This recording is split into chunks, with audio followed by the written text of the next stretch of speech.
Hello everyone, एक बार फिर से स्वागत है आपका यूट्यूब चैनल नीतीश एजुकेशन 27 पर। फ्रेंड्स, जैसा कि लास्ट क्लास में हम लोग डिस्कस कर रहे थे परसेप्शन टॉपिक को, और जिसमें हम लोगों ने परसेप्शन का अर्थ, स्वरूप, विशेषताएं और एक सिद्धांत लिखा था जो कि फिजियोलॉजिकल अप्रोच था, उसको हम लोगों ने पढ़ा था। अब आज हम लोग नेक्स्ट क्लास में पढ़ेंगे गेस्टाल्टवाद की मान्यताएं क्या हैं और प्रात्यक्षिक संगठन के नियम। जैसा कि देखिए, सुनने में आ रहा है आपका जो एग्ज़ाम है अक्टूबर नवंबर माह में हो सकता है, तो हम लोग कोशिश करेंगे फटाफट से सिलेबस कंप्लीट करने की। इन केस अगर सिलेबस नहीं कंप्लीट हो पाता है तो उसकी जगह पे मैं प्रीवियस ईयर के क्वेश्चन और एमसीक्यूज सॉल्व कराया करूँगा, जिससे क्या है कि आपका जो प्रैक्टिस होता रहे। तो अगर हम सिलेबस के अकॉर्डिंग बात करें तो सिलेबस में देखिए, आपको परसेप्शन के अंतर्गत, परसेप्शन एवं अवधान के अंतर्गत केवल गेस्टाल्टवाद की मान्यताएं और प्रात्यक्षिक संगठन के नियम को ही पढ़ना है। ठीक है, यानी अगर प्रत्यक्षण के सिद्धांत की बात करें तो जो मोस्ट इम्पॉर्टेंट है आपके लिए वो है गेस्टाल्टवाद की मान्यताएं और प्रात्यक्षिक संगठन के नियम, ये मोस्ट इम्पॉर्टेंट है। बाकी इसके अलावा जो भी प्रत्यक्षण के सिद्धांत है उसको हम लोग संक्षिप्त रूप में मैं डिस्कस कर लूँगा आप लोगों से। तो स्टार्ट करते हैं। जैसा कि आपकी स्क्रीन में दिख रहा है, प्रत्यक्षण के सिद्धांत या उपागम, जिसमें हम लोग देखेंगे जो कि आपके सिलेबस के अकॉर्डिंग है, गेस्टाल्ट उपागम या सिद्धांत क्या है। स्टार्ट करते हैं। तो गेस्टाल्ट उपागम या सिद्धांत देखिए है क्या। गेस्टाल्टवाद का मतलब क्या है, पहले ये समझते हैं। गेस्टाल्ट उपागम या सिद्धांत का प्रतिपादन देखिए किसने किया था, वर्दिमर। ठीक है, वर्दाइमर या कह लीजिए वर्दिमर, कहने का तरीका अलग अलग है सबका। कोहलर तथा कोफ्का, है ना। गेस्टाल्टवाद को आगे बढ़ाने में, उसका प्रतिपादन करने में एक गेस्टाल्ट स्कूल है, जिसमें कौन कौन से लोग शामिल हैं, वर्दिमर, कोहलर और कोफ्का। इनका नाम जो है काफ़ी मशहूर है और इन्हीं के द्वारा गेस्टाल्ट उपागम का जो है प्रतिपादन किया गया। तो देखिए, गेस्टाल्ट उपागम, जो परसेप्शन का जो गेस्टाल्ट उपागम है, उसको समझने के लिए मनोवैज्ञानिकों ने इसे 4 भागों में बांट दिया है। सबसे पहला है आकृति पृष्ठभूमि प्रत्यक्षण, यानी figure ground perception. Figure ground perception ये पहला है आपका। दूसरा है प्रत्यक्ष ज्ञानात्मक संगठन का नियम। देखिए, ये आपके सिलेबस में भी था अलग से, प्रत्यक्ष ज्ञानात्मक संगठन का नियम या principles of perceptual organization, PPO. तीसरा है समाकृतिकता का नियम, प्रिंसिपल ऑफ आइजोमेरिज्म, ये माफ़ करना, आइजोमॉर्फिज्म। ठीक है, प्रिंसिपल ऑफ आइजोमॉर्फिज्म। और लास्ट है आपका क्षेत्र बल, यानी इन फील्ड फोर्स। यानी इन चारों के आधार पे हम लोग जो है गेस्टाल्ट उपागम को समझने की कोशिश करेंगे। ठीक है, तो इसमें सबसे पहला है आपका आकृति पृष्ठभूमि प्रत्यक्षण। अब देखिए, ये क्या कहता है, गेस्टाल्टवाद के अनुसार कहता है, आकृति पृष्ठभूमि प्रत्यक्षण ये कहता है कि व्यक्ति किसी वस्तु का प्रत्यक्षण अलग अलग रूप में न करके संपूर्ण रूप से करता है। ठीक है, एज अ होल, यानी हम किसी भी चीज़ का जो प्रत्यक्षण है उसे एज अ होल करते हैं। जैसे मान लीजिए आपके सामने आपका फ्रेंड है, तो आप अपने फ्रेंड के पूरे फेस को परसेप्ट करते हैं, पूरे फेस का, पूरे चेहरे का प्रत्यक्षण करते हैं, या कह लीजिए पूरे शरीर का प्रत्यक्षण करते हैं। कभी ऐसा तो नहीं होता कि आप केवल उसकी आँखों का ही प्रत्यक्षण किया है आपने, या कभी आपने केवल नाक का ही प्रत्यक्षण होता है जब आप उसको पहली बार देखते हैं, या किसी एक पार्ट का प्रत्यक्षण कर रहे हैं, ऐसा नहीं है। आप जब भी अपने फ्रेंड को देखेंगे एज अ होल आप उसको परसेप्ट करते हैं, प्रत्यक्षण करते हैं। तो यह सिद्धांत यही कहता है। आगे देखिए क्या है, इस संपूर्ण प्रत्यक्षण का अपना एक विशेष गुण होता है, जो वस्तु के भिन्न भिन्न हिस्सों के प्रत्यक्षण के विशेष गुण से भिन्न होता है। ठीक है, अब देखिए, जैसे अगर हम किसी एक उदाहरण की बात करें तो यही जो मैंने बताया, जब आप किसी व्यक्ति के चेहरे को देखते हैं तो उसकी आँख, नाक, कान, होठ, भौं आदि को आप अलग अलग नहीं देखते। आप क्या करते हैं, उसके पूरे फेस को परसीव करते हैं, उसके पूरे चेहरे को संपूर्ण रूप में परसीव करते हैं, जिसका अपना एक विशेष गुण होता है। ठीक है, जो कि उसके चेहरे के किसी भी हिस्से के गुणों से जो है भिन्न होता है। ठीक है, आगे अगर हम बात करें, देखिए क्या लिखा है, जब व्यक्ति किसी वस्तु विशेष का प्रत्यक्षण करता है तो उसे वस्तु विशेष का कुछ भाग अत्यंत स्पष्ट दिखाई देता है, उसे आकृति तथा कुछ तुलनात्मक रूप से कम स्पष्ट दिखाई देता है, उसे पृष्ठभूमि कहा जाता है।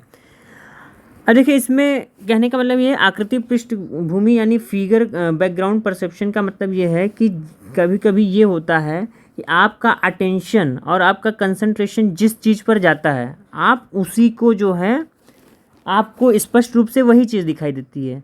जिस पर आपका अटेंशन नहीं होता है आपके लिए वो बैकग्राउंड में चली जाती है या ब्लर इमेज हो जाती है। जैसे मान लीजिए मोबाइल में आप कैमरे खोलेंगे तो उसमें पोर्ट्रेट मोड जब आप लेते हैं तो पोर्ट्रेट मोड में क्या होता है, पोर्ट्रेट मोड में आपको जो पर्टिकुलर फ़ोटो लेनी है जिस पे अटेंशन रहता है आपका, आप उसको स्पष्ट रूप से देखते हैं अपने लिए, बाकी का जो बैकग्राउंड है उसका वो ब्लर हो जाता है। तो सेम उसी तरीके का यहाँ समझिए कि हमारा ध्यान जिस पर जाता है, हमारा अटेंशन जिस पे जाता है, यानी आप जिस पर अटेंशन देना चाहते हैं उसकी जो फिगर है, उसका जो आकृति है आपके ऊपर, आपके अंदर क्या है स्पष्ट बनेगी, लेकिन बाकी उसके जो अगल बगल की चीज़ें हैं वो आपके लिए बैकग्राउंड का काम करने लगती हैं। यहाँ पर एक फिगर मैं दिखा रहा हूँ, पहले इसको देख लीजिए। देखिए ये है फिगर बैकग्राउंड परसेप्शन का मतलब क्या है इसको समझिए। अगर पहली नज़र में आपको, बहुत से लोग होंगे जिन्हें ये समझ में आ रहा होगा कि ये फूलदान है या कह लीजिए ये गुलदस्ता है, ठीक है, ये वाइट वाला जो है। अब लेकिन कुछ लोग ऐसे भी होंगे जिन्हें ये लग रहा होगा कि नहीं यहाँ पर दो फेसेस हैं ब्लैक वाले, ठीक है, दो फेसेस ब्लैक वाले हैं। अब यही है देखिए figure background perception. Figure background perception यही है, यानी आपको जो भाग सबसे पहले स्पष्ट दिखाई दिया, जैसे मान लीजिए आपको जो वाइट वाला पार्ट है यानी जो फूलदान है ये स्पष्ट दिखाई दिया, तो ये आपके लिए हो गई आकृति, और जो ब्लैक वाला पार्ट है वो आपके लिए हो गया बैकग्राउंड। इसी तरीके से इसका जस्ट रिवर्स कर लीजिए। बहुत से लोग ऐसे होंगे जिनको ये ब्लैक वाला यानी कि जो दो फेसेस दिख रहे हैं वो सबसे पहले उन्होंने ऑब्जर्व किया होगा, तो वो उनके लिए क्या हो गई आकृति, और जो वाइट वाला पार्ट है वो उनके लिए हो गया इस इमेज का बैकग्राउंड। तो यही डिफरेंस है आकृति बैकग्राउंड में कि हमारा परसेप्शन कैसा है, हम किसी चीज़ को कैसा देखते हैं। जैसे ये वाला फिगर देखिए, इसमें भी मुझे तो देखिए अगर मैं अपनी बात करूं तो फर्स्ट नज़र में मुझे ये वाइट वाले जो हैं हॉर्सेस दिख रहे हैं जिस पर एक घुड़सवार भी है, ठीक है, और कुछ हॉर्सेस जो हैं प्लेन हैं। बाकी अगर फिर से आप ध्यान से देखेंगे तो आपको जो ब्लैक वाली इमेज है वो भी हॉर्सेस हैं घुड़सवार वाले।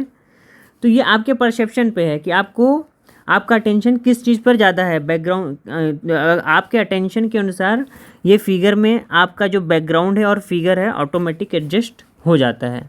जैसे इस फिगर को भी देखिए, इसमें क्या है, अगर आप देखेंगे तो एक महिला का फेस यहाँ पर दिख रहा है, और बहुत से लोग जो है ये ब्लैक वाले फेस को भी ब्लैक वाली इमेज को भी परसीव करेंगे अपने अपने हिसाब से, उनको क्या दिख रहा है क्या नहीं।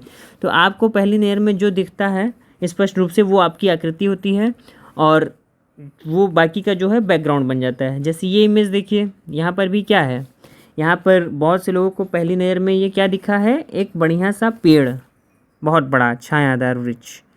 लेकिन बहुत से लोग ऐसे होंगे जिन्हें यहाँ पर एक शेर जैसा कुछ जानवर दिख रहा होगा, और इस तरफ दिख रहा होगा गोरिल्ला जैसा कोई जानवर। तो जब आप शेर और गोरिल्ला देखेंगे तो ये आपके लिए होगी आकृति, और आपकी पृष्ठभूमि हो जाएगी ये ब्लैक वाला पार्ट। लेकिन फर्स्ट परसेप्शन जब आपका ये पेड़ होगा ब्लैक वाला, तो आपके लिए बैकग्राउंड क्या हो जाएगा, गोरिल्ला और शेर। तो ये आपके नज़रिए के ऊपर है, फर्स्ट जो पहली नज़र में आपको क्या दिखाई दे रहा है उसमें, ठीक है। अब आगे देखिए क्या है, जब व्यक्ति किसी वस्तु विशेष का प्रत्यक्षण करता है तो उसे उस वस्तु विशेष का कुछ भाग अत्यंत स्पष्ट दिखाई देता है, उसे आकृति, तथा कुछ तुलनात्मक रूप से कम स्पष्ट दिखाई देता है, उसे पृष्ठभूमि कहा जाता है। देखिए मैंने समझा दिया कि जो भाग आप स्पष्ट रूप से देख रहे हैं वो आपके लिए आकृति हो जाएगी, और जो तुलनात्मक रूप से कम स्पष्ट दिख रहा है वो आपके लिए बैकग्राउंड का काम करेगा। अब आगे अगर हम बात करें तो देखिए क्या है, इस तरह के प्रत्यक्षण को आकृति पृष्ठभूमि कहा जाता है। देखिए फिगर बैकग्राउंड परसेप्शन इसे ही कहा जाता है। अब देखिए इसमें कुछ अंतर है, गेस्टाल्टवादियों ने कुछ इसमें अंतर बताया है। क्या बताया है फिगर और बैकग्राउंड में? पहला अंतर इन्होंने बताया है, आकृति का एक निश्चित आकार होता है जबकि पृष्ठभूमि आकार विहित होती है, और यदि आकार होता भी है तो उसमें किसी भी प्रकार की आकृति नहीं होती। देखिए सबसे मेन डिफरेंस इन्होंने ये बताया कि आकृति का एक निश्चित आकार होता है। जैसे मान लीजिए आपको शेर या गोरिल्ला परसीव हुआ तो ये एक निश्चित आकार है, और बाकी जो ब्लैक वाला पार्ट है बैकग्राउंड वो आपके लिए अनिश्चित हो गया।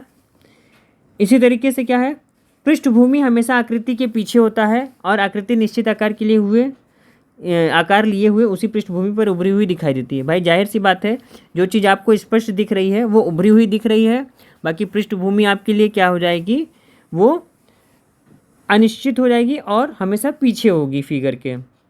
आगे देखिए, आकृति का निश्चित आकार होने के कारण वह अधिक प्रभावपूर्ण एवं स्मरणीय होती है, जबकि पृष्ठभूमि प्रभावहीन होती है। भाई जाहिर सी बात है, आपका अटेंशन जिस पे जाएगा वही आपको याद रहेगा, बाकी की चीज़ें क्या हैं, आपके लिए प्रभावहीन रहेंगी।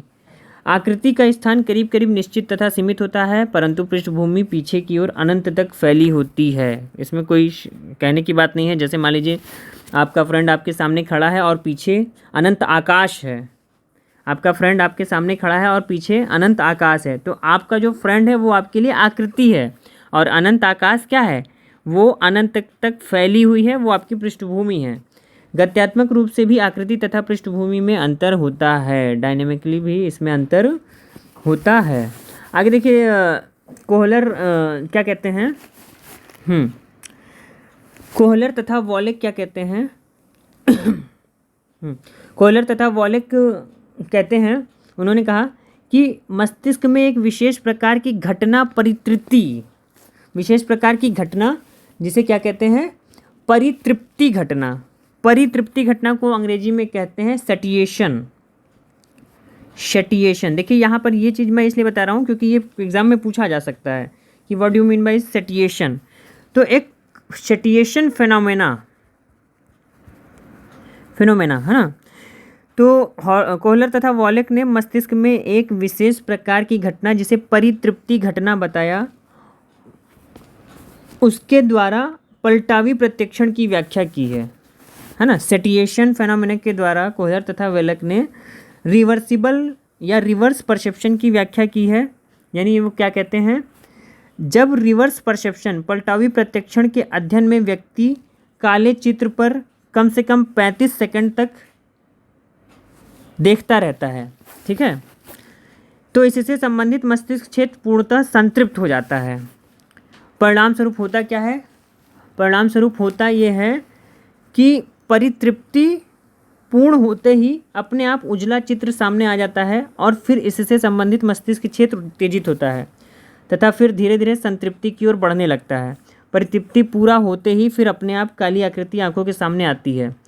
इस तरह से परितृप्ति पूरा होते ही फिर अपने आप काली आकृति प्रत्यक्षण के एक विशेष पहलू की व्याख्या की गई है जिसे आकृति अनुप्रभाव कहा गया है, और प्रत्यक्षण का यह स्वरूप मौलिक एवं जन्मजात होता है। देखिए सिंपल सा इसका कहने का मतलब ये है कि कोहलर तथा वॉलेक ने ये बताया कि जब आप किसी भी फिगर को 35 सेकंड तक लगातार देख लेंगे तो आपको जो पहले परसीव हुआ है वो 35 सेकंड बाद आपके लिए बैकग्राउंड बन जाएगा। यानी मान लीजिए जैसे आपने सबसे पहल देखा इस फिगर को देखकर कि इसमें तो गुलदस्ता बना हुआ है, तो यहाँ पर आकृति क्या है, गुलदस्ता है, पृष्ठभूमि क्या है, ब्लैक वाला पार्ट। लेकिन जब आप 35 सेकंड तक लगातार इसको देख लेंगे आपका मस्तिष्क इससे परितृप्त हो जाएगा, तो यही जस्ट रिवर्स हो जाएगा। रिवर्स का मतलब क्या है, पलटावी गुण आ जाएगा, इसका परसेप्शन आपका तुरंत पलट जाएगा। एक समय ऐसा आएगा 35 सेकंड के बाद कि आपके लिए जो ब्लैक वाला पार्ट है, यानी ये जो दो फेसेस हैं, ये आपके लिए आकृति हो जाएंगे और जो वाइट पार्ट है वो आपका बैकग्राउंड का काम करने लगेगा। इसी को इन्होंने कहा है परसेप्शन का रिवर्स प्रोसेस, रिवर्स परसेप्शन कहा है, पलटावी। तो 35 सेकंड तक आप इसको देखिए, उसके बाद आपके लिए बैकग्राउंड कुछ और हो जाएगा, आकृति कुछ और हो जाएगी। फिर 35 सेकंड बाद आपके लिए जो पहले बैकग्राउंड था वो आकृति हो जाएगी और जो पहले आकृति थी वो बैकग्राउंड हो जाएगा। इसको करके देखिएगा, ठीक है, ये प्रैक्टिकल जो है अपना करके खुद से देख लीजिएगा। आगे अगर हम बात करें, देखिए क्या है, इसी को इन्होंने क्या कहा है, इसी को इन्होंने कहा है आकृति अनुप्रभाव। देखिए पूछा जा सकता है कि what do you mean bye figural effect. तो फिगरल इफेक्ट का मतलब क्या है, जब जो है जब आपका जो परितृप्ति पूर्ण हो जाती है तो आपके सामने उजला चित्र सामने आ जाता है और इससे संबंधित मस्तिष्क क्षेत्र उत्तेजित हो जाता है। फिर जैसे जैसे आप संतृप्ति की ओर बढ़ने लगते हैं आपका फिर से ये प्रोसेस रिवर्स हो जाता है। यही है आपका आकृति अनुप्रभाव। और इसको इन्होंने क्या कहा है, ये मौलिक और जन्मजात होता है। क्या होता है? मौलिक और जन्मजात होता है। आगे देखिए क्या कहते हैं गेस्टाल्ट। गेस्टाल्ट स्कूल के अनुसार पलटावी आकृति का प्रत्यक्षण के विशेष पहलू जिसे बहुस्थिरता कहा जाता है का पता चलता है। यानी कि गेस्टाल्ट स्कूल और कहता है कि जो रिवर्स फिगरल इफेक्ट है, यानी जो पलटावी आकृति का गुण है ना, तो उसके विशेष पहलू जिसे बहुस्थिरता कहा जाता है इसका पता चलता है। स्थिरता का मतलब होता है मल्टी स्टेबिलिटी। यानी बहुस्थिरता क्या है? एक ही उद्दीपक को यदि भिन्न भिन्न ढंग से संगठित किया जाए, है ना, एक ही उद्दीपक को यदि भिन्न भिन्न ढंग से संगठित किया जाए तो इससे भिन्न भिन्न तरह की आकृति का प्रत्यक्षण होता है। ठीक है, इस तरह का प्रत्यक्षण दृष्टि में ही नहीं बल्कि अन्य क्षेत्रों जैसे श्रवण क्षेत्रों आदि में भी होता है। तो इसको बोलते हैं मल्टी स्टेबिलिटी। तो इसको भी ध्यान से समझिएगा, मल्टी स्टेबिलिटी क्या है पूछा जा सकता है। तो ये तो देखिए पहला भाग था आकृति पृष्ठभूमि प्रत्यक्षण, ये कंप्लीट हुआ। अब नेक्स्ट आगे बढ़ते हैं हम लोग।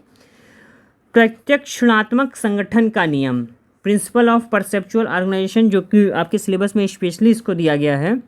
इसको ध्यान से देखिए क्या है। तो देखिए गेस्टाल्टवादी क्या कहते हैं। गेस्टाल्टवादियों का मत है कि प्रत्यक्षण में एक तरह का संगठन पाया जाता है, ऑर्गेनाइजेशन पाया जाता है। यानी जब भी व्यक्ति किसी वस्तु का प्रत्यक्षण करता है तो वह उसके खास यानी उसे एक खास पैटर्न के रूप में संगठित पाता है। देखिए कहीं कहीं कुछ मिसप्रिंट हो गया है तो इसको मैं सही से ही बोल रहा हूँ, प्लीज़ ध्यान से सुनिएगा। तो उसे एक खास पैटर्न के रूप में संगठित पाता है। यानी जब व्यक्ति उद्दीपकों को एक पैटर्न में संगठित देखता है तो इसका गुण उन गुणों से भिन्न होता है जो उसके अंगों या हिस्सों के विश्लेषण के बाद प्राप्त होता है। ठीक है, अब आगे देखिए क्या है। प्रत्यक्षणात्मक संगठन दो तरह के नियमों द्वारा आधारित होता है। ठीक है, ध्यान से समझिएगा।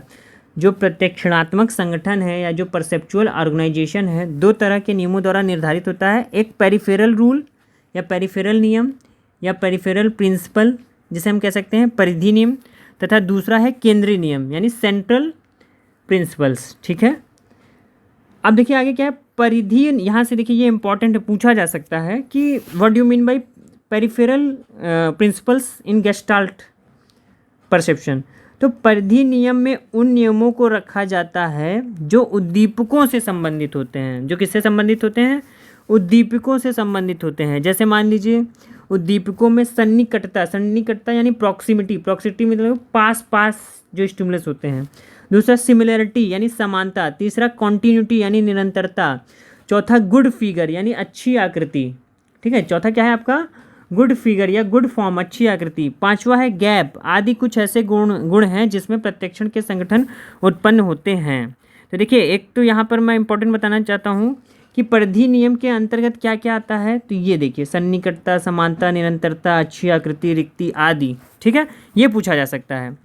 आगे देखिए ये कहते हैं कि उद्दीपकों के इन गुणों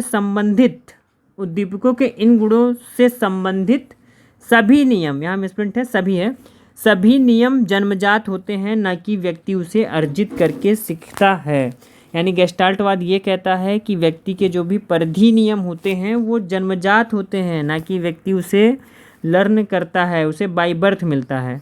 अब इसके अलावा इन्होंने कुछ केंद्रीय नियम भी बताए हैं जिसमें प्रत्यक्षण में संगठन उत्पन्न होता है। जैसे अर्थ अभिप्रेरणा, पहला नियम जो है सेंट्रल प्रिंसिपल का अर्थ अभिप्रेरणा इन्होंने बताया है। ठीक है, दूसरा मनोवृत्ति बताया है, सेकंड बताया इन्होंने मनोवृत्ति। इन दोनों चीज़ों को इन्होंने रखा है और इन्होंने बताया है कि इन नियमों को व्यक्ति जो है अपने जीवन काल में अर्जित करता है। ठीक है, इन नियमों को व्यक्ति अपने जीवन काल में अर्जित करता है। ये क्या कहते हैं, जो ये अर्जित करता है। आगे देखिए क्या गेस्टाल्टवादी क्या कहते हैं। ये अधिकतर इन्होंने परिधीय नियमों पर ही बल डाला है, पेरिफेरी नियमों पर ही बल डाला गया है। इन लोगों का मत है कि प्रत्यक्षण में जो संगठन है मूलतः परिधीय नियमों से ही होता है। इसीलिए देखिए इसे इन नियमों को प्रिंसिपल ऑफ प्रिमिटिव्स ऑर्गेनाइजेशन भी कहा जाता है। ये इंपॉर्टेंट पॉइंट है, इसे नोट कर लीजिएगा। प्रिंसिपल ऑफ प्रिमिटिव ऑर्गेनाइजेशन भी इसे कहा जाता है, ठीक है। तो जिस पे इन्होंने अधिक से अधिक बल डाला है। अब देखिए इसमें जो है निम्न नियम बताए गए हैं, यानी कि प्रत्यक्ष संगठन के नियम में कुछ निम्न नियम बताए हैं। कौन कौन से? पहला है सन्निकटता का नियम, दूसरा है समानता का नियम, तीसरा है सम्मिति का नियम, चौथा है उत्तम सातत्य का नियम, पांचवा है सामान्य गति का नियम, छठा है बंदी समय का नियम। अब इसको ऐसे समझिए, ठीक है। प्रॉक्सिमिटी का मतलब यह है कि हम जैसा परसीव करते हैं। सन्निकटता का मतलब क्या है? ये दो डॉट जो हैं आपको बहुत पास पास दिख रहे हैं, तो देखिए objects tend to be grouped together if they are close to each other. यानी कि अब देखिए ये जो बिंदु है, ये दो बिंदु आपको पास पास दिख रहे हैं, तीसरा थोड़ा दूर दिख रहा।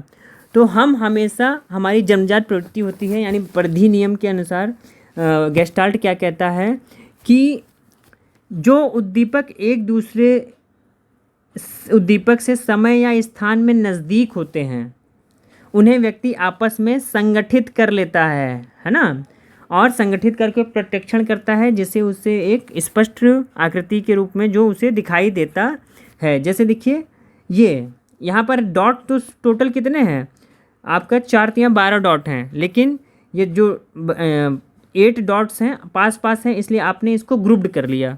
तो इसे कहते हैं प्रॉक्सिमिटी, यानी ये जो डॉट हैं समय और स्थान के हिसाब से एकदम नज़दीक हैं, इसलिए आपने इसको ग्रुप कर लिया। बाकी तीसरी वाले डॉट को आपने इसको स्पष्ट रूप से मतलब आपने ग्रुप नहीं किया। क्यों? क्योंकि वो थोड़ा सा दूर था इनसे, इस वजह से। तो ये देखिए क्या है, एक तरीके के रो हैं, है ना, और आपस में कनेक्टेड हैं। दो रो जो हैं आपस में एक साथ पास पास हैं, ठीक है। आगे देखिए क्या है, रो नहीं माफ़ कीजिए, ये कॉलम है, ठीक है, दो कॉलम आपस में पास पास हैं। आगे देखिए क्या है, कॉन्टिन्यूएशन यानी समानता या एकरूपता का नियम, प्रिंसिपल ऑफ सिमिलरिटी। नेक्स्ट है आपका principle of similarity. Principle of similarity यानी नाम से देखिए समझ में आ रहा है, समानता के नियम से।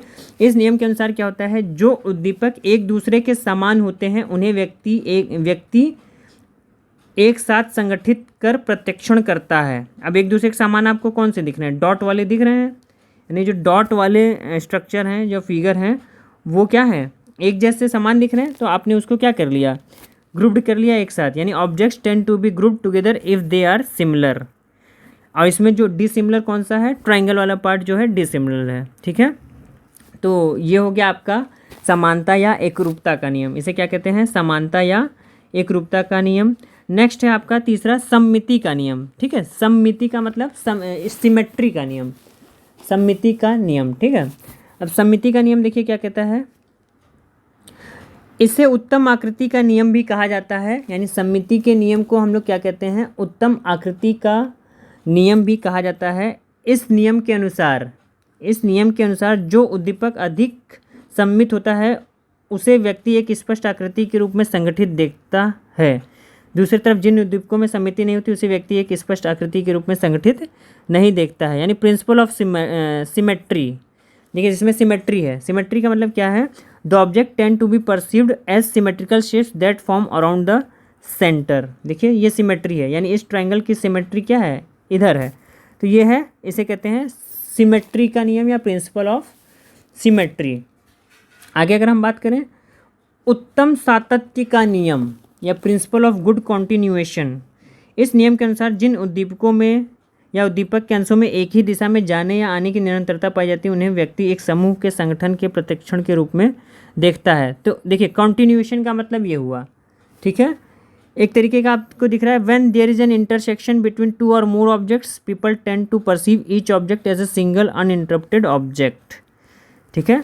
यानी पीपल, आप इसको परसीव कर रहे हैं सिंगल अनइंटरप्टेड ऑब्जेक्ट के रूप में, या प्रिंसिपल ऑफ कह लीजिए गुड कॉन्टिन्यूएशन के हम ये भी कह सकते हैं। मान लीजिए एक कॉइल्ड स्ट्रक्चर है, तो आप ये देख रहे होंगे कि ये यहाँ से स्टार्ट हुआ और यहाँ से बढ़ते बढ़ते बढ़ते बढ़ते एक लाइन लगातार चलते चला जा रहा है, तो ये कॉन्टिन्यूएशन फॉर्म में है, ठीक है।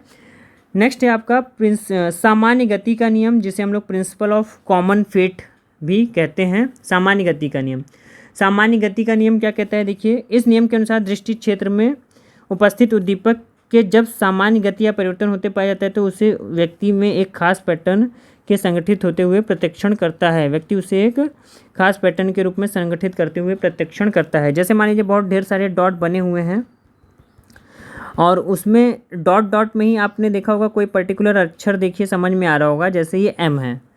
तो ये कहने का मतलब ये प्रिंसिपल ऑफ कॉमन फेट का मतलब यही है कि दृष्टि क्षेत्र में उपस्थित उद्दीपक में जब आप सामान्य गति या परिवर्तन होता है तो उसे व्यक्ति एक खास पैटर्न के रूप में संगठित कर लेता है। जैसे बहुत ढेर सारे डॉट में कुछ डॉट मैंने ऐसे बना दिए थे डार्क ब्लैक करके, जिसे आप जैसे मान लीजिए आपको कैपिटल एम अक्षर इसमें परसीव हो रहा होगा या होगा, ठीक है।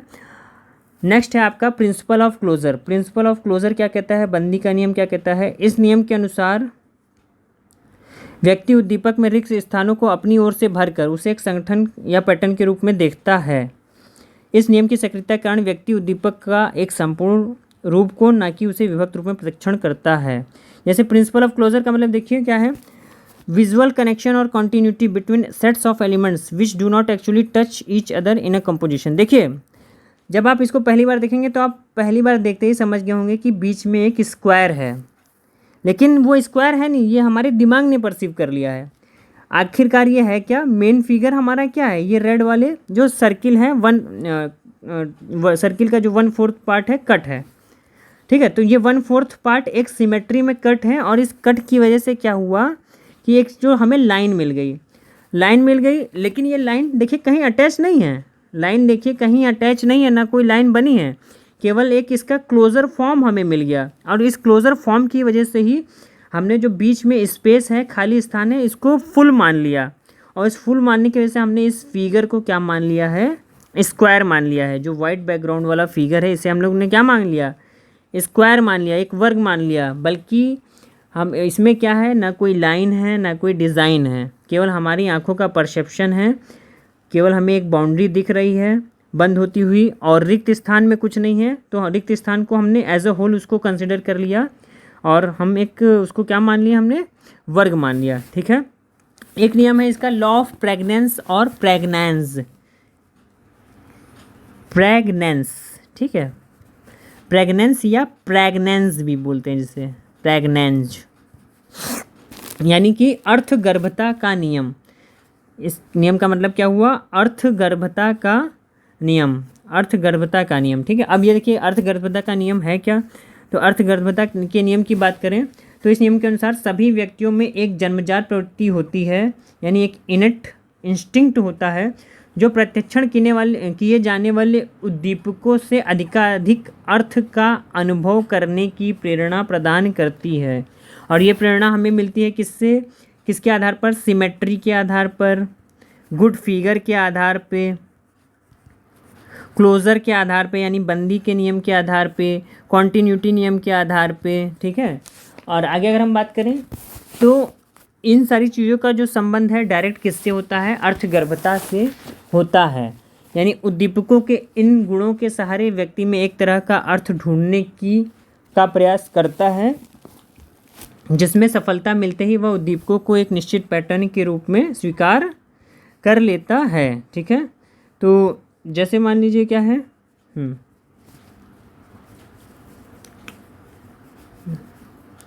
ठीक, जैसे मान लीजिए मैंने पहली लाइन लिखी, राम आकाश पिता पेड़, ठीक है। और नेक्स्ट लाइन मैंने लिखी, राम आम बाजार लाना। तो देखिए जब आप पहली लाइन पढ़ेंगे राम आकाश पिता पेड़, तो आपको लगेगा कि ये तो मीनिंगलेस वर्ड लिख रखे हैं और इसका कोई सेंटेंस नहीं बन पाएगा। लेकिन जब आप सेकंड लाइन पढ़ेंगे राम आम बाजार लाना, तो आप तुरंत समझ जाएंगे कि राम बाजार से आम लाता है, ऐसा कुछ, ठीक है।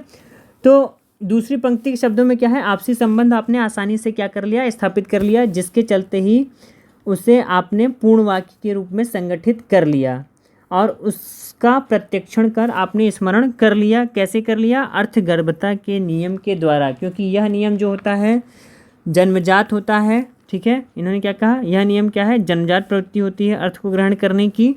तो आपने ये देखते ही राम आम बाजार लाना, आपने तुरंत इसका अर्थ निकाल लिया, ठीक है। तो नेक्स्ट है आपका, इसमें देखिए प्रेरणात्मक नियम, ठीक है। अर्थगर्भता का नियम ये मैंने आपको बता ही दिया। आगे है देखिए प्रेरणात्मक नियम, ठीक है। प्रेरणात्मक नियम क्या कहता है? प्रत्यक्षणात्मक संगठन पर व्यक्ति के प्रेरण जैसे भूख, प्यास तथा व्यक्ति के मूल्य आदि का तीव्र प्रभाव पड़ता है। इन कारकों को प्रत्यक्षण का केंद्रीय निर्धारक कहते हैं। इन कारकों से व्यक्ति का प्रत्यक्षण संगठित हो जाता है और उससे उद्दीपक में एक निश्चित पैटर्न मिलता है। तो ये अर्धगर्भता का नियम देखिए, जैसे यहाँ पे भी एग्जांपल दे रखा है, व्यायाम पाताल नदी माता मोहन संतरा घर लाना। तो दूसरी लाइन का जो मीनिंग है आपने तुरंत परसीव कर लिया होगा। वृत्ति का नियम आपको बता ही दिया, अर्थ का नियम आपको मैंने बता ही दिया है, ठीक है। बहुत ढेर सारे मैंने यहाँ पर एग्जांपल ले रखे हैं। आप सारे फिगर का चाहे तो आप स्क्रीनशॉट भी ले सकते हैं, या इन फिगर को मैं शेयर भी कर दूंगा टेलीग्राम ग्रुप पर, ताकि आपको आसानी से समझ में आ जाए कि प्रॉक्सिमिटी क्या है, सिमिलैरिटी क्या है, क्लोजर क्या है, ठीक है, सिमेट्री क्या है, कॉमन फेट क्या है, ठीक है, past experiences, figure and ground, connection, continuity, closure, ये सारी चीज़ें, ठीक है। ये सारे फिगर मैं आपको डिस्कस कर दूंगा, आप इसके लिए परेशान न होइए, मैं टेलीग्राम ग्रुप पर इसको शेयर कर लूँगा। नेक्स्ट अगर हम बात करें तो नेक्स्ट है आपका, इसमें देखिए जैसा कि वुडवर्थ कहते हैं। वुडवर्थ क्या कहते हैं? हाँ, इसमें अगला नियम आपका है देखिए समाकृतिका का नियम। समाकृतिकता का नियम या प्रिंसिपल ऑफ आइसोमॉर्फिज्म, ये देखिए क्या है। तो समाकृतिका का नियम क्या कहता है? गेस्टाल्टवादी ने इन्हें जो इसे भी जो है कि इन्होंने क्या किया, प्रतिपादित किया। तो समाकृतिका का नियम क्या बतलाता है? यह बतलाता है कि व्यक्ति जिस घटना या वस्तु का प्रत्यक्षण करता है, ठीक है, व्यक्ति जिस घटना या वस्तु का प्रत्यक्षण करता है, यहाँ देखिए तीसरा नियम, व्यक्ति जिस घटना या वस्तु का प्रत्यक्षण करता है उसके मस्तिष्क के संबंधित क्षेत्र में भी कुछ परिवर्तन होता है और इन दोनों के बीच एक स्पष्ट संबंध पाया जाता है। यानी यहाँ कहने का मतलब ये है कि आप जिस भी चीज़ का प्रत्यक्षण करते हैं उसका सीधा संबंध आपके ब्रेन से होता है, आपके मस्तिष्क से होता है। यानी अगर परसेप्शन में कोई परिवर्तन होता है तो ब्रेन में भी तुरंत परिवर्तन होगा, ठीक है। यानी एक डायरेक्ट रिलेशनशिप होता है। तो इस व्याख्या से क्या स्पष्ट होता है कि प्रत्यक्षण के दो पहलू हैं। इस व्याख्या से क्या स्पष्ट होता है कि प्रत्यक्षण के दो पहलू हैं। एक तो प्रत्यक्ष ज्ञानात्मक क्षेत्र यानी जो परसेप्चुअल फील्ड है आपका वो, तथा दूसरा आपका मस्तिष्क क्षेत्र। मस्तिष्क क्षेत्र मतलब आपके ब्रेन फील्ड में जिस फील्ड में जो है आपका जो है परिवर्तन हो रहा है वो, ठीक है। इन दोनों के बीच एक सीधा संबंध होता है। आगे देखिए क्या है, जैसा कि वुडवर्थ कहते हैं। वुडवर्थ ने इन दोनों क्षेत्रों के बीच के संबंध को देश तथा उसके नक्शे के संबंध के साथ तुलनात्मक रूप से अध्ययन किया है। यानी ये कहते हैं कि जिस तरह से किसी देश का क्षेत्र उसी देश के नक्शे के क्षेत्र में सीधा संबंध होता है, ठीक उसी प्रकार प्रत्यक्ष ज्ञानात्मक क्षेत्र तथा प्रत्यक्ष ज्ञानात्मक क्षेत्र तथा मस्तिष्क क्षेत्र में एक सीधा संबंध होता है। जैसे उदाहरण मान लीजिए कि अंधेरे में यदि दो बल्ब को एक खास समय अंतराल पर बारी बारी से जलाया जाता है तो देखने वाले को ऐसा प्रतीत होता है कि बल्ब एक निश्चित दिशा में घूम रहा है। आपने देखिए शादी पार्टियों में देखा होगा कि झालर वालर जो लगाए जाते हैं, बल्ब लगाए जाते हैं, तो लगता है वो बल्ब आप एक कॉन्टीन्यूअस रूप में चल रहे हैं, घूम रहे हैं, बल्कि ऐसा होता नहीं है, लेकिन हमें ये दिखता है कि एक ही बल्ब बार बार घूम रहा है। तो वर्दिमर के भाषा में बात करें तो इन्होंने इसे फाई घटना कहा है। यानी फाई घटना क्या, इनका विचार था कि जब हमारे प्रत्यक्ष ज्ञानात्मक क्षेत्र में दो बल्ब एक निश्चित दिशा में घूमते नजर आते हैं तो ठीक इसी ढंग से इन दोनों उद्दीपकों से संबंधित दो क्षेत्र होते हैं जो एक दूसरे को ठीक उसी प्रकार से प्रभावित करते हैं जैसे एक बल्ब की रोशनी दूसरे बल्ब की रोशनी को। अतः समाकृतिकता के सिद्धांत के अनुसार मस्तिष्क एक तरह का गतिशील क्षेत्र होता है। यानी कि समाकृतिकता का सिद्धांत क्या कहता है कि मस्तिष्क क्या है, एक तरह का गतिशील क्षेत्र होता है हमारा, ठीक है। आगे देखिए क्या है, कोहलर तथा हेल्ड ने एक प्रयोग किया जिसमें इन्होंने क्या है ब्रेन वेव्स को रिकॉर्ड किया और इन्होंने ये देखा कि जब व्यक्ति कोई दृष्टि प्रत्यक्षण कर रहा था और उसमें गति उत्पन्न किया गया तो उसके मस्तिष्क तरंगों में भी कुछ परिवर्तन आ गए हैं, जिससे क्या पता चलता है कि प्रत्यक्ष ज्ञानात्मक क्षेत्र तथा मस्तिष्क क्षेत्र में सीधा संबंध होता है। यानी प्रत्यक्ष ज्ञानात्मक क्षेत्र अगर आपका प्रभावित होगा तो मस्तिष्क क्षेत्र अपने आप प्रभावित होता पाया जाएगा। ठीक है। नेक्स्ट और लास्ट नियम है क्षेत्र बल। गेस्टाल्ट वाद का नेक्स्ट और लास्ट नियम है क्षेत्रवाद। क्षेत्रवाद का मतलब क्या है? देखिए, गेस्टाल्टवादियों ने क्षेत्र में दो प्रकार के बल की व्याख्या की है, एक ससंजक बल तथा दूसरा अवरोधक बल। नाम से ही समझ में आ रहा है, ससंजक बल को हम लोग कोहेसिव फोर्स भी कहते हैं। कोहेसिव फोर्स, ससंजक बल को हम लोग क्या कहेंगे? कोहेसिव फोर्स भी कहेंगे। और अवरोधक बल को हम लोग कहेंगे रेजिस्टेंस फोर्स या रीस्ट्रेनिंग फोर्स भी इसको हम लोग कह सकते हैं। ठीक है। अब देखिए आगे क्या है। ये क्या कहते हैं कि दृष्टि क्षेत्र में उपस्थित उद्दीपकों के स्वरूप के फलस्वरूप इन दोनों प्रकार के बलों की उत्पत्ति होती है। अनेक उद्दीपकों में से कुछ उद्दीपक समान होते हैं तथा कुछ भिन्न होते हैं। तो इन्होंने क्या कहा कि दो बल जो हैं आपके कोहेसिव फोर्स हैं तथा रिस्ट्रेनिंग फोर्स हैं और दृष्टि क्षेत्र में उपस्थित उद्दीपकों के स्वरूप के फलस्वरूप इन दोनों तरह के बलों की उत्पत्ति होती है। ठीक है। यानी ये क्या कहते हैं कि जब ये एक दूसरे के प्रति आकर्षित होते हैं तो उनमें मिल जाने की प्रवृत्ति होती है तथा इस प्रकार की प्रवृत्ति को उन्होंने ससंजक बल कहा है। इस प्रकार ससंजक बल का जो काम है समान उद्दीपकों को आपस में मिलाना होता है। यानी ससंजक बल का काम क्या है? जो समान उद्दीपक हैं आपस में उसको मिला देते हैं ताकि उद्दीपक अधिक से अधिक स्पष्ट रूप से देखा जा सके।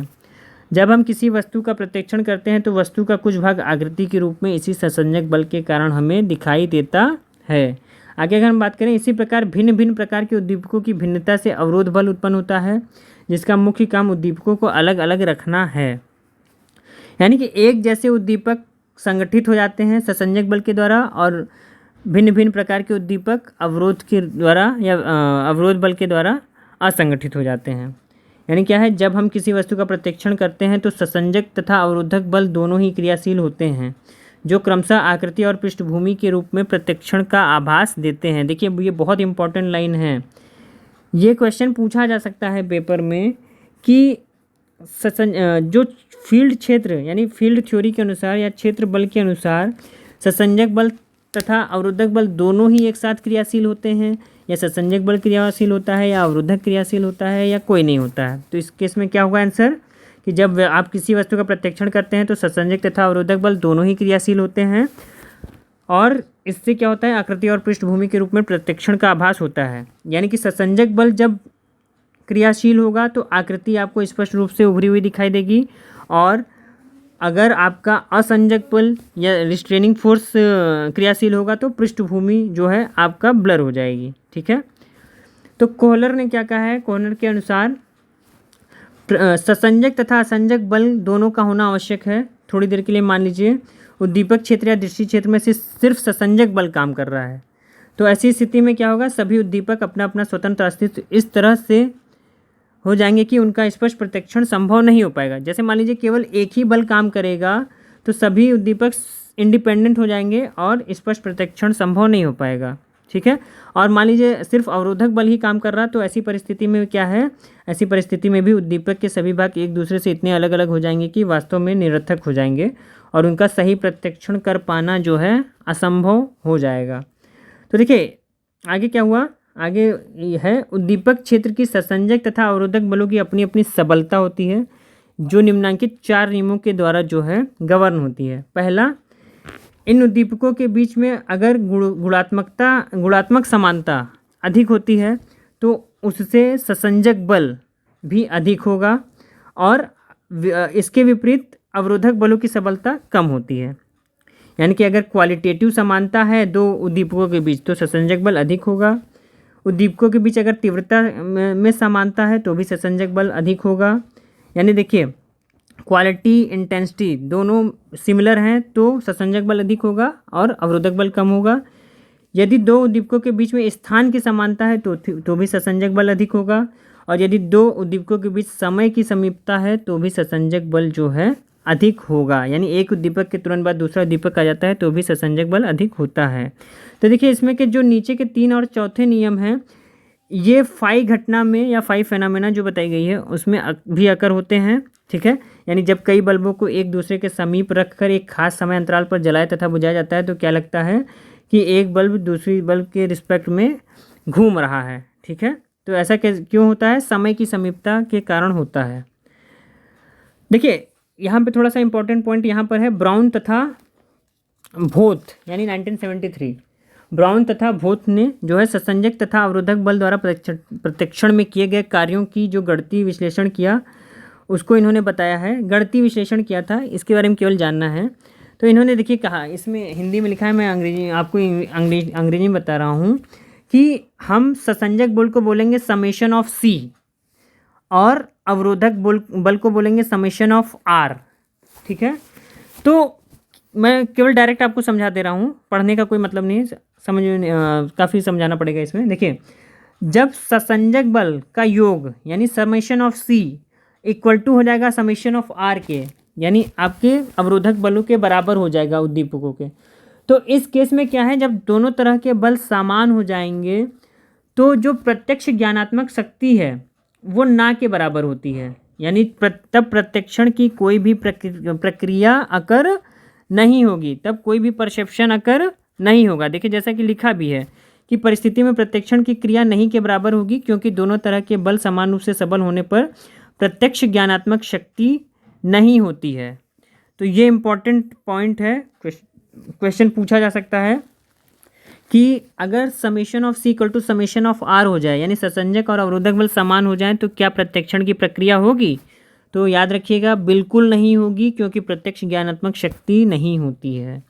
दूसरा केस है आपका, जब समेशन ऑफ सी यानी कि जब ससंजक बल ज़्यादा होगा अवरोधक बल से, या स्मॉल आर भी मान सकते हैं, तो इस परिस्थिति में क्या है, इस परिस्थिति में प्रत्यक्षण में उद्दीपकों का एक स्पष्ट एवं स्थायी आकृति एक निश्चित पृष्ठभूमि पर दिखलाई देगी।